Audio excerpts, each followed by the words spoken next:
Hey guys, welcome back to another video in the rSlash/JUSTNOMIL subreddit. Today will be an update video on a mother-in-law we read about 2 months ago. For a quick rundown, it's the mill that lost OP's cat, i.e. let it out on purpose out of spite. She also took over all of OP's wedding planning, treating it as if it were her own wedding with her own son. Oh, and she sneakily broke into OP's marital home so that she could tamper with OP's contraceptives, as well as try on OP's clothes and sit in her furniture to, I assume, imagine that she's her son's wife. Oh, and to top it all off, she broke in 2 more times after that, once angrily at 12 a.m. while OP was home alone, and another time so that she could break all of their family photos and throw OP's bakeware in the trash. Thankfully, they finally installed cameras before that one,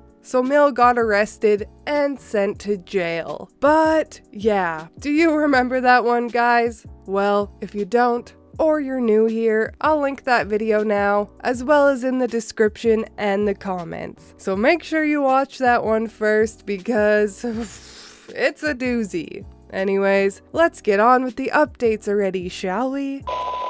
My husband and I sat down to talk about Mill. We were home the other night, and while cooking, ended up talking about Mill. It started with, she hasn't been this bad in years. I'd been joking about her bashing through the door to steal my pans again, and he'd brought it up. I asked him what he meant by that, and I guess I unlocked his level 5 backstory. Mother-in-law is so much worse than I thought. I figured she'd always thrown her little temper tantrums and had been petty, but not like this. Mill has always had her temper tantrums, but they used to be much worse. They'd end in screaming matches and things being thrown. They'd be every day over such stupid shit, and most of the time, they were directed at my husband and brother-in-law. The tantrums would range from just yelling at the two of them to tearing their rooms apart in an attempt to find more to scream at them over. My husband was her favorite child and also her favorite scapegoat. Everything that went wrong was because of him. He walked on eggshells constantly around her, until she just stopped one day. No clue why, though it could possibly be due to medication. I don't believe my husband knows either. Mill was a literal nightmare.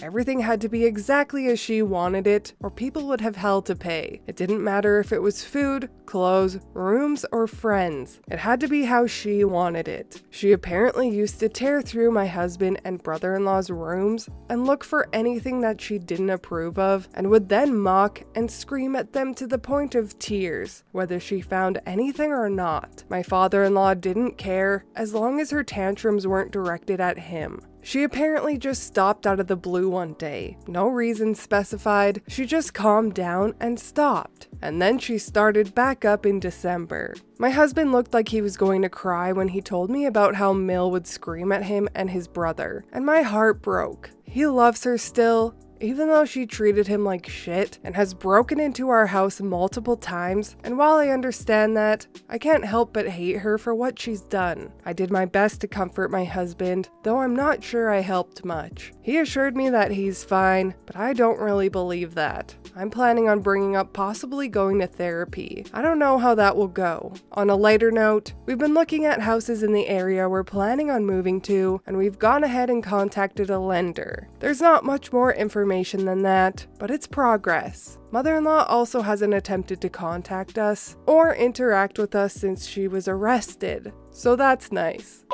She wore my clothes. As we've packed nearly the entire house in preparation for our move, which is only a month and a half away, we've either been eating takeout or with brother-in-law. The latter is what we did Tuesday. Brother and his fiance invited us over for dinner. We agreed, and we had a great time until the end of dinner. Brother asked us to wait at the table and went to get his laptop. Fiance's eyes get big and he looks nervous. My husband and I are wondering what's going on. Brother brings his laptop out and pulls up a file full of pictures of Mill. He warns us and then proceeds to show us about 30 pictures of Mill. It takes me a minute to see it, but mother-in-law's wearing different pieces of my clothing in the pictures. My flannel, my t-shirts, my one good sundress, different pieces of my jewelry, including some of the pieces that she lost forever ago. She was even in our guest bathroom in some of the pictures. I screamed. My husband was shocked. We asked where brother-in-law got those pictures. Mill posted them on Facebook, using the specific friends option to filter my husband and I out. I asked how long ago these were posted. They've been posted over the last few years. So, my husband apparently mentioned some of what had happened with Mill to Bill, and Bill heard about my clothes being left out sometimes. He apparently figured out that those random pictures of Mill wearing clothes that look like mine was actually her wearing my clothes, and he figured that we needed to know. We did. Bill sent the pictures to my husband.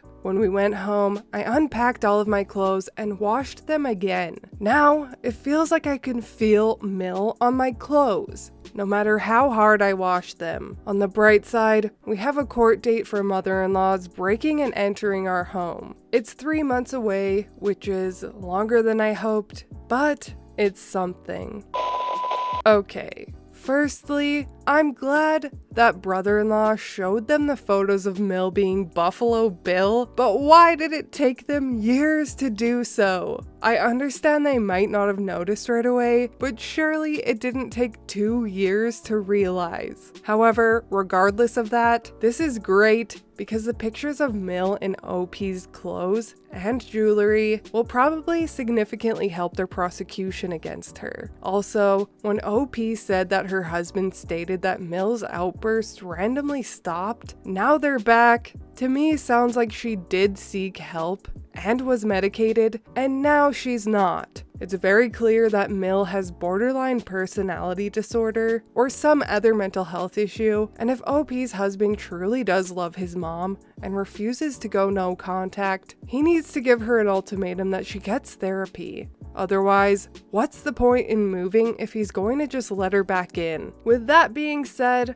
I think OP's husband is also in need of some therapy from years of abuse and being in the fog. I just really hope that everyone in this family gets some professional help for OP's sake, and especially for when if children are brought into the mix one day. But anyways, that is all from me today. I hope you enjoyed that update. And again, if you didn't see this first video, I highly recommend that you do because it's crazy. But anyways, I love you guys, and I will see you in the next Reddit story. Bye!